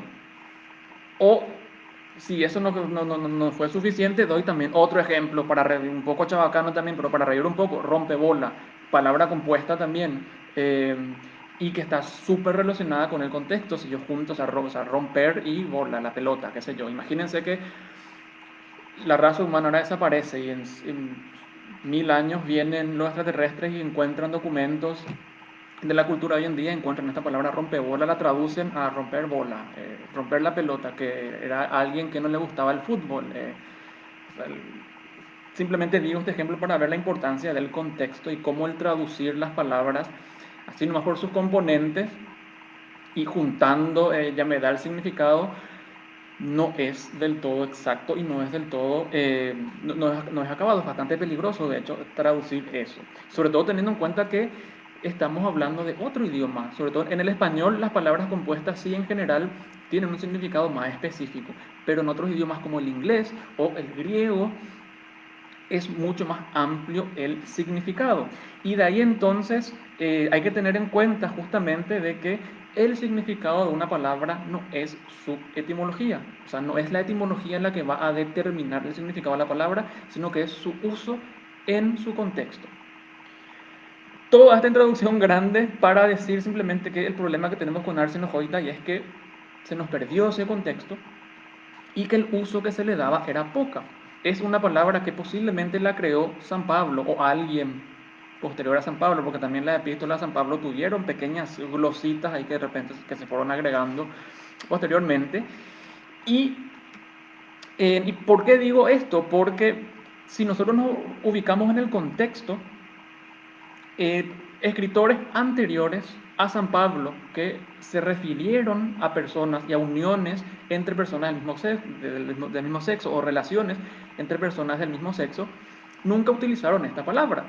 Platón y Aristóteles, por ejemplo, hablaron muchísimo sobre, se mencionaron bastante el tema de las personas, de las uniones del mismo sexo. Platón, Aristóteles sobre todo, perdón, escribió bastante sobre el pasivo, sobre el afeminado, o sea, bastante, porque eso es lo que más le llamaba la atención, lo que era eh, poco común, por así decirlo, un hombre que quiera volverse sumiso, porque para él era normal, el hombre que quería penetrar, claro, el hombre es el dominante. Filón de Alejandría, que es relativamente contemporáneo al pensamiento de San Pablo, que fue un judío helenizado y que escribió mucho también, que fue de hecho uno de el primero, por así decirlo, en comenzar a relacionar Sodoma con el pecado contra natura, aunque es verdad, el término contra natura bastante genérico, como les dije, recién con Pedro Damiano en el siglo XI que va a comenzar a definirse ese pecado contra natura, pero Filón de Alejandría nunca utilizó el término arsenokoitai, a pesar de que él hablaba griego. Y escritores posteriores a San Pablo que se refirieron también a este pecado contra natura, estas uniones también, este comportamiento, como ser el pseudo Luciano o San Clemente, o San Juan Crisóstomo, perdón, que de hecho San Juan Crisóstomo fue uno de los primeros también padres del cristianismo, uno de los primeros padres de la iglesia, perdón, en referirse bastante a este pecado contra natura. Tampoco utilizó el término arsenokoitai, utilizó como 13 términos diferentes, pero nunca utilizó el término arsenokoitai. Donde sí encontramos esta utilización del término arsenokoitai y como verbo es en los llamados, las listas de pecados que solían hacerse en el entorno rabínico, sobre todo en los llamados oráculos civilinos, que son una serie de textos escritos entre fines del tiempo antes de Cristo e inicios de la era cristiana. Y ahí, por ejemplo, se nos da en un momento, en un lugar, se nos da un catálogo de eh, una lista de pecados agrupados en categorías, digamos, los pecados de índole, o sea, aquellos que tenía que era contra la propiedad, aquellos que venían de injusticias, los pecados sexuales, y lo curioso es que cuando se menciona arsenokoitai, aunque ahí se habla de arsenokoiten, o sea, como verbo, no arsenokoiten, tal cosa, aparece en el grupo de aquellos pecados relacionados con las injusticias económicas. Otra lista también encontramos en un texto apócrifo, los Hechos de Juan, donde también este Juan, entre comillas, porque es un texto apócrifo, habla también de aquellos, o sea, hace, digamos, una condena a los ricos, a los poderosos y las injusticias que ellos habían cometido contra la gente pobre, la gente más menesterosa, y aparece también aquí la palabra Arsenokoitan. Y si leemos también el contexto en el cual aparece en San Pablo habla, ¿verdad? No heredarán el reino de los cielos, los malhechores, o sea, da una lista, y todo en esta lista es sobre todo de gente, o sea, estamos él nos habla de borrachos, por ejemplo, de, de abusadores, o sea, no está hablando de un contexto de relaciones de respeto, no nos está hablando de un contexto donde hay relaciones consentidas, sino que el contexto en sí es un contexto de abuso, lo que también es muy característico de la época en la cual también está escribiendo en San Pablo. San Pablo, recuerden, es la carta a los Corintios. Corinto era una ciudad eh, bastante cosmopolita y con mucha cultura, todavía mucha influencia de la cultura griega. Y en el mundo griego, algo que también después, sobre todo los romanos, lo van a heredar y lo van a dar un hincapié, le van a profundizar más, era muy típico estas fiestas, estas mega fiestas de orgías, de tomar mucho alcohol y de abusar sobre todo de otras personas y abusar sobre todo de varones, que también existía en el mundo antiguo esa cultura de esa práctica, digamos, de violarle a otro hombre como una forma de humillación, de dominación, o sea, el violarle, por ejemplo, a los soldados de un ejército caído, el violarle, por ejemplo, a de repente a alguien que te debía dinero, por así decirlo, era, como les dije entonces, esa utilización del sexo como una forma de humillación y también una especie de explotación económica, que también existía en la prostitución masculina en, en el pasado.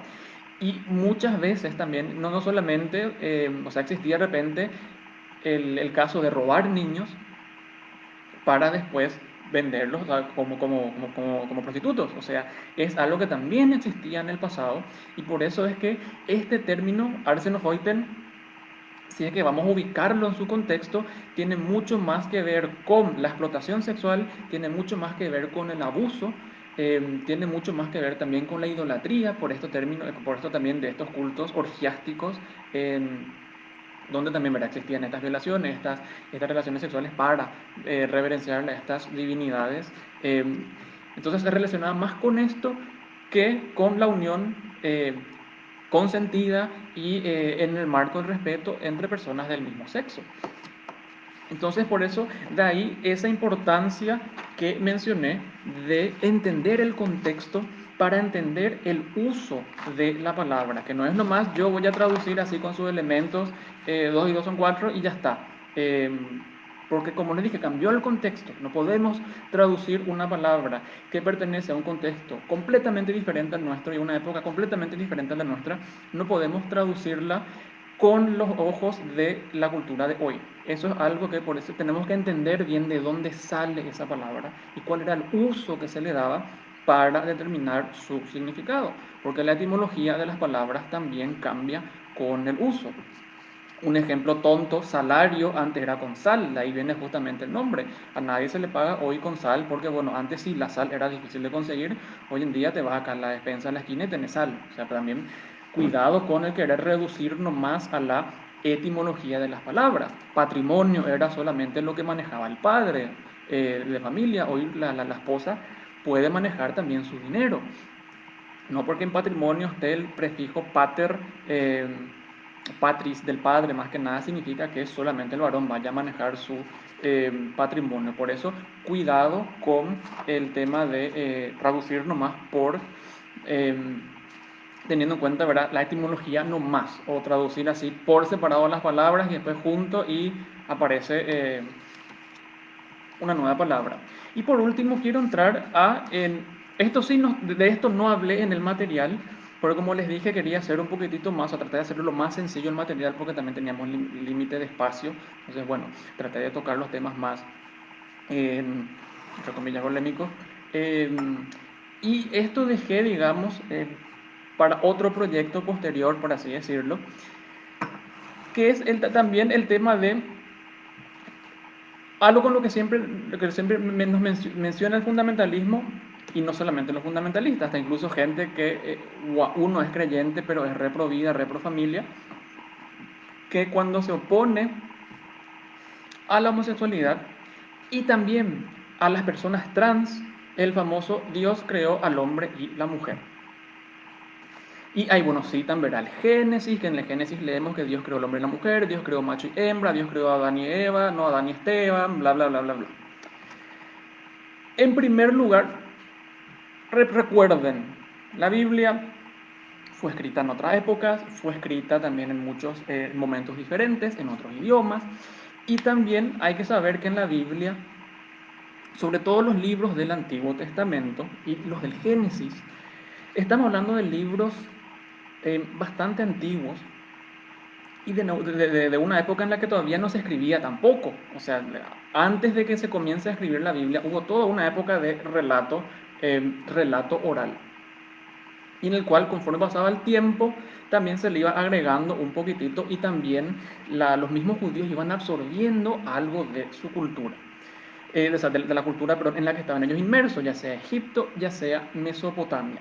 El fundamentalismo, por ejemplo, cuando habla del Génesis, cita al Génesis como si es que el relato del Génesis cayó también así ya escrito del cielo completamente, y como si fuese que ocurrió tal cual, que hubo un jardín, que hubo una víbora, que hubo un árbol.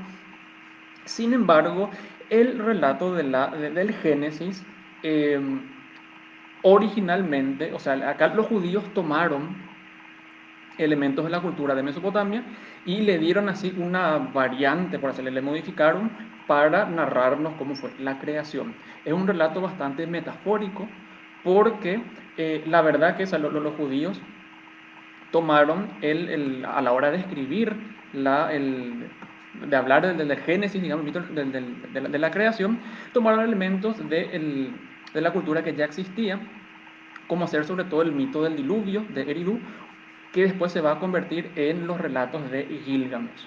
Hay que saber que la Biblia comenzó a escribirse, o sea, la tradición habla de que comienza a escribirse con la ley, y que, bueno, se le atribuye a Moisés el haber comenzado a escribir, o por lo menos haber dictado esas leyes.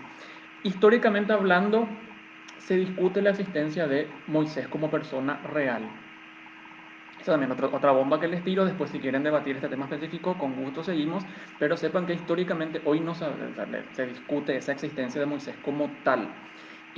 Pero en la historia de Egipto, sí, digamos, se ubica, sabemos, teniendo en cuenta los relatos de la Biblia, de la invasión de invasión extranjera y las epidemias, o sea, las pestes, perdón, las plagas que existieron. Sí sabemos que en la historia de Egipto ocurrió un momento en el que hubo estas invasiones de extranjeros y demás, más las pestes y qué sé yo, las plagas, no sé por qué digo pestes, y entonces ahí nos sitúa más o menos entre 1200 1500 antes de Cristo, como la época en la que pudo haber existido este Moisés, por así decirlo, y que es una época eh, muy posterior a los relatos del diluvio. Los relatos del diluvio y los relatos de Gilgamesh son de aproximadamente del 2200 antes de Cristo, donde podemos leer que existió un jardín, desde donde comenzó la creación, que hubo un diluvio, y estos eran relatos que eran súper comunes en Mesopotamia. No olvidemos que el pueblo judío, cuando se hace la división de las tribus de Israel, las 10 del norte, las 2 del sur, el pueblo del norte va a caer primero eh, bajo la invasión de los asirios, que van a ir a Nínive, y después las tribus del sur caen bajo Nabucodonosor. Entonces son llevados a Babilonia. Entonces ahí absorben ellos también estos elementos de la cultura, y por esa razón es que este relato de la creación y mitos por mitos del diluvio van a aparecer en la Biblia. Obviamente con su variante de ¿verdad? Cómo fue la caída, las consecuencias que vinieron después, pero sí, en primer lugar entonces tenemos de que ese relato del Génesis como tal no es tal cual, sino que es un relato metafórico. Y también acá vemos que un detalle de la creación ocurre de manera muy ordenada. Dios comienza separando todo. Separa el cielo de la tierra, separa la luz de las tinieblas, separa el mar de la tierra. Y después cuando crea las criaturas, crea en tres reinos separados. Las aves en el cielo, los peces en el agua y reptiles y animales que se mueven en la tierra. Entonces fíjense, todo está bien separado. Y después separa una parte de Adán para que surja Eva. Entonces vemos esa noción de separación. Menciono esto, o sea, ¿por qué es importante esto de separar? Porque este rasgo de separar, vamos a ver que se va a traducir después en ese énfasis que va a poner Dios, o van a poner en Dios en el Antiguo Testamento, en eso de que Israel se mantenga siempre separado de los pueblos paganos. O sea, Dios dice que se separe de Israel, que se separe de Canaán, o sea, que no se junte, que no se mezcle. Y eso va a concluir, por ejemplo, en que tengamos, qué sé yo, algunos consejos, algunas prohibiciones que da Dios de no mezclar, que da Dios, entre comillas. Por ejemplo, cuando leemos en el Levítico que no hay que mezclar dos tipos de granos en la misma plantación, o no mezclar dos tipos de tejido en la misma vestimenta. Eh, Viene entonces también de eso, de cómo en Dios está separado, bien clasificado, por así decirlo. O que después, en época de Jesús, los judíos, recuerden que estaban separados de los pecadores, por así decirlo. O sea, por un lado estaban los judíos y los maestros de la ley, no se juntaban, y es lo que le recriminaban a Jesús, que porque él no se separaba y porque es que él se mezclaba. Menciono todo esto también porque esto nos da una visión de la creación que obedece a esa ideología, digamos, ese pensamiento judío más que nada, de un mundo ordenado y catalogado, pero que es un mundo completamente ficticio, así como también es ficticia esa creencia de que solamente existe hombre y mujer, o que existe macho y hembra en la naturaleza. La naturaleza es mucho más diversa de esta visión demasiado ordenada, demasiado simplista de las cosas. Por dar un ejemplo, esta visión, ¿verdad?, de los reinos, las aves, o sea, las aves que en el cielo porque vuelan, tenemos los peces en el agua, tenemos por ejemplo seres tenemos aves que no vuelan, qué sé yo, el pingüino por ejemplo, no vuela, o tenemos seres que vuelan y no son aves, un murciélago por ejemplo, no vuela, perdón, vuela pero no es ave. O que hay de los anfibios, o sea, pertenecen al mundo acuático, pertenecen al mundo terrestre, están ahí en esos dos mundos. O qué sé yo, tenemos en el reino animal también lo que se llama el hermafroditismo, es decir, aquellas especies que pueden autofecundarse, como el caso de la tenia, no necesitan, ¿verdad?, que venga un macho y le fecunde a la hembra, sino que pueden autofecundarse. O incluso existen especies que cambian de sexo en función a la población, ¿verdad?, para reproducirse. Algo que, comentario al margen, se explica bastante bien en Jurassic Park, en el primero. O sea, por eso es que eh, utiliza una especie de ranas, por ejemplo, que pueden, ¿verdad?, cambiar de sexo en función a la población en la comunidad. Eso entonces nos da esa pauta de que en la misma naturaleza no es que existe macho y hembra no más, sino que la realidad natural es más diversa. Y en la antigüedad, los antiguos también reconocían eso. El término hermafrodita, por ejemplo, viene de la mitología griega, de un hijo de Hermes y Afrodita, un chico que era muy lindo, una ninfa se enamora de él, eh, y después cuando el chico se estaba bañando en un lago, ella le salta, la abraza, le pide a los dioses que le fusionen con él para no separarse nunca, y ahí surge entonces este ser que era la unión de ambos sexos, hermafrodita. Entonces ahí viene esta noción de hermafroditismo, que es un término que se utiliza para el reino animal y vegetal, pero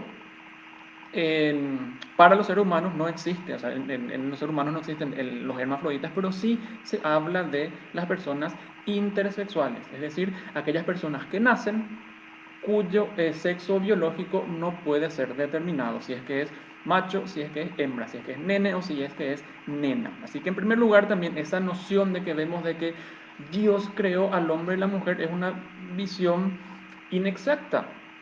porque la naturaleza es mucho más diversa.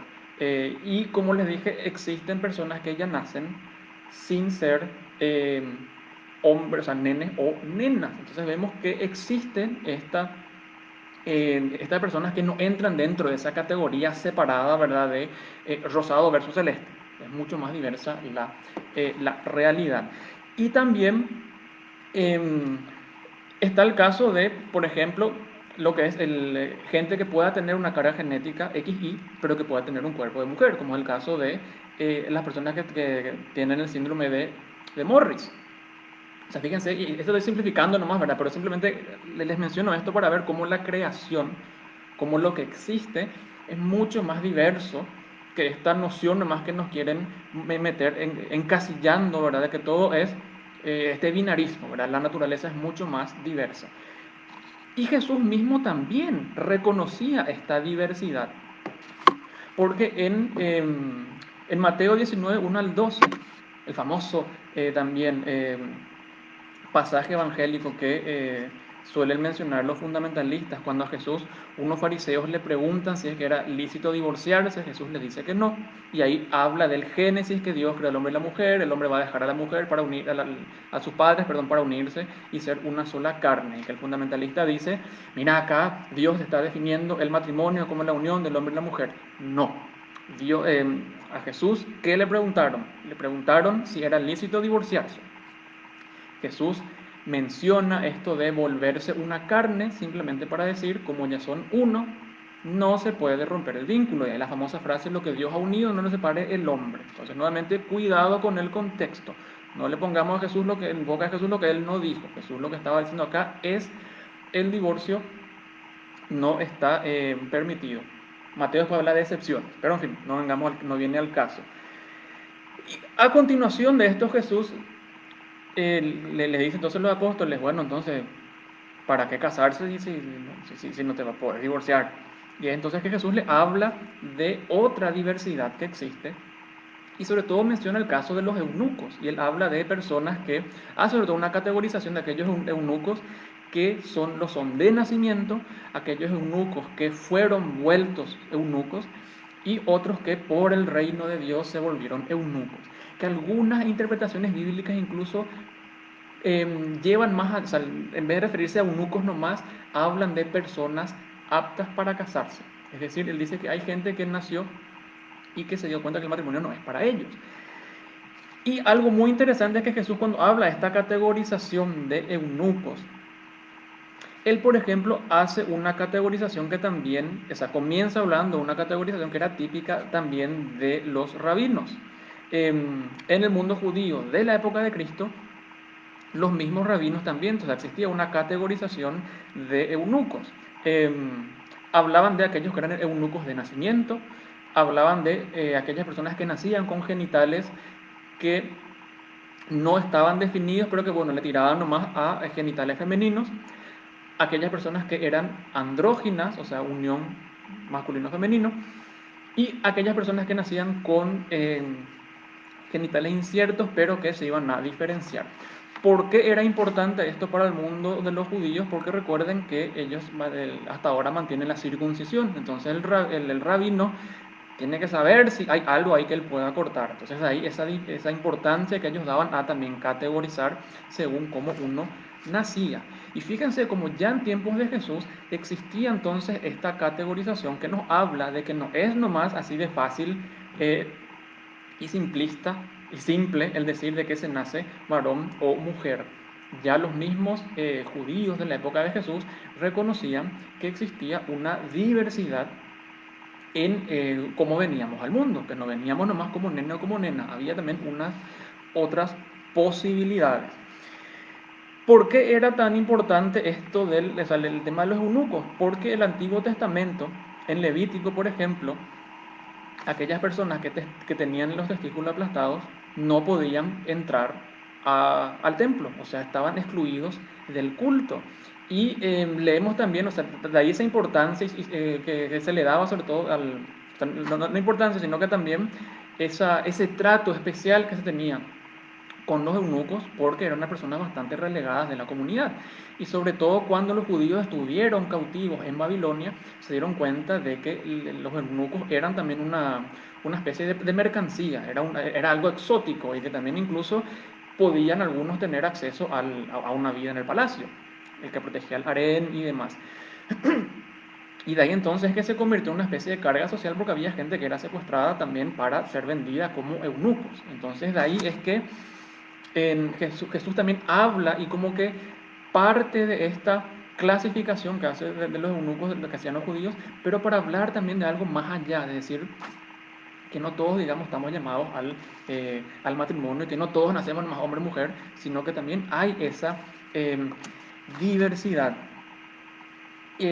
Y también, no sé por qué tanto énfasis ponen o sea, pone el fundamentalismo con el Génesis. O sea, repito, el Génesis no es o sea, una visión así muy poética, muy linda, pero no fue tal cual. Y en segundo lugar, el Génesis es nuestro pasado. El Génesis no es nuestro futuro. El cristiano no está llamado, ¿cierto? Ya caímos, fuimos expulsados del paraíso, no estamos llamados a volver al paraíso. La historia, o por lo menos, o sea, como lo ve el pensamiento judeocristiano, es lineal. Eso significa que hay un pasado, vamos avanzando y terminamos en un futuro. Solamente para el mundo pagano es que la historia es cíclica, es decir, que comenzamos en un punto y vamos a volver a ese mismo punto. Así que no sé por qué tanto ese énfasis en mencionar el Génesis, porque no vamos a volver a ese paraíso del Génesis. El Génesis, como les dije, es nuestro pasado, pero no es a dónde vamos. Nuestro futuro es otro. Y otra vez también en el Génesis, fíjense, Adán y Eva, o sea, en la época en el paraíso no había diferentes razas, no había diferentes pueblos, no había diferentes idiomas. O sea, si tanto vamos a proponer esa vuelta al paraíso, entonces vamos a tener que pelearnos entre razas, por decir, bueno, había solamente una raza, había solamente un idioma, había solamente un pueblo. ¿Cómo vamos entonces a solucionar ese problema? O sea, ¿por qué ese énfasis nomás en Dios creó varón y hembra, Dios creó Adán y Eva? Porque no vamos a volver a eso. Y repito, no había otros idiomas, no había otras lenguas, no había otras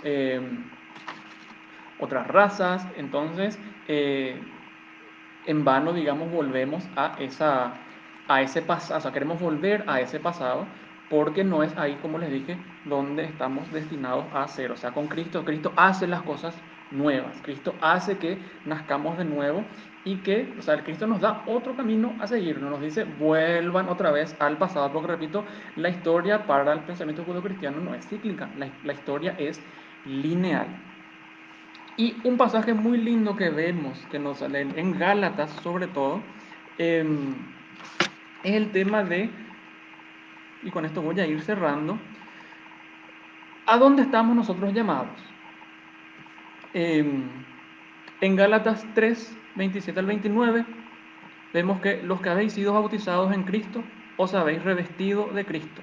De modo que ya no hay judío, ni griego, ni esclavo, ni libre, ni hombre, ni mujer, ya que todos vosotros sois uno en Cristo Jesús. O sea, nuestro futuro y desde el momento en el cual estamos bautizados en Cristo, ya no hay separaciones, ya no hay divisiones, hay diversidad, porque fíjense, el tema de judíos, griegos, esclavos, libre hombre, mujer, tenemos esa diversidad y esa diversidad no importa, porque somos todos uno, en Cristo Jesús. Pero en el Apocalipsis vemos también esa visión que tuvo Juan de aquella iglesia, de esa Jerusalén celeste, y en Apocalipsis 7:9 nos dice que después miré y pude ver una muchedumbre inmensa, incontable, que procedía de toda nación, razas, pueblos y lenguas. O sea,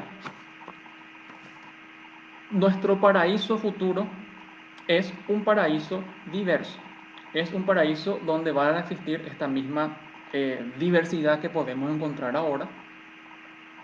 Y entonces vemos cómo en Cristo estamos llamados a la diversidad, no a volver a ese estado en el cual no existían razas, no existían lenguas, no existían, digamos, diversidad sexual, no existía orientación sexual en teoría, sino que el Génesis fue nomás ese punto de partida, pero después la vida fue siendo vida, fue creciendo.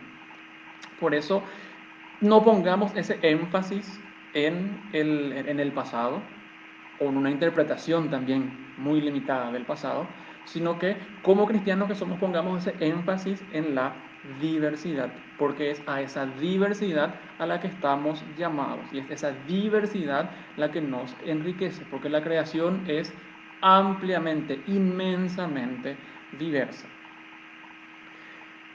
Bien, como les mencioné, este fue un pasaje general de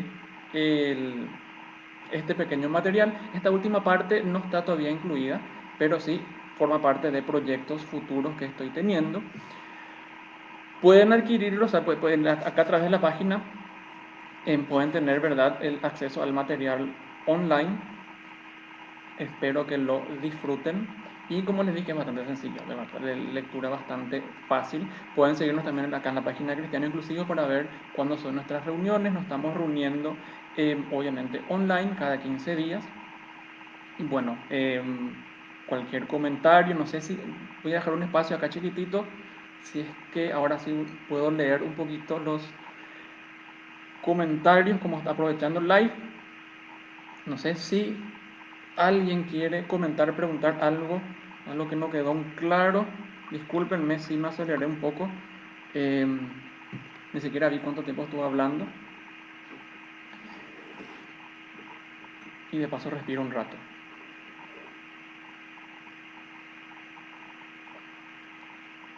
Bueno, el pasaje lo que leí recién de la Biblia, lo leí de la Biblia de Jerusalén. Que es, digamos, una de las, por lo menos para los católicos, una traducción bastante buena, pero bueno, yo sé que para los evangélicos sobre todo, utilizan mucho Reina Valera. Pero bueno, como les dije, no tengo esa, o sea, siempre accedo online, pero sí, tengo yo entonces la Biblia de Jerusalén y la Biblia latinoamericana. Bueno, gente, espero que les haya sido útil. Quiero cerrar con un pequeñito mensaje de esperanza, de decirle a los miembros de la comunidad LGBT que Dios nos ama sin condición,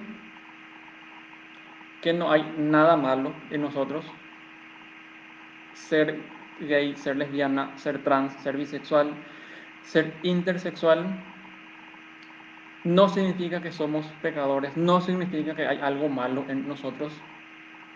Dios nos creó y como todo en la creación, Dios vio que era bueno, o sea, Dios nos creó, vio que es buena su creación, ve que somos buenos, ve que es buena la obra que hizo en nosotros, así que no pierdan esa esperanza, gente.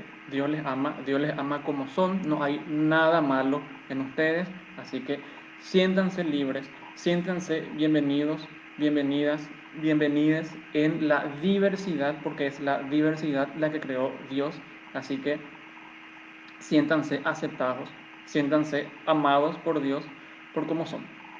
Les mando un fuerte abrazo y espero vernos pronto. Chao.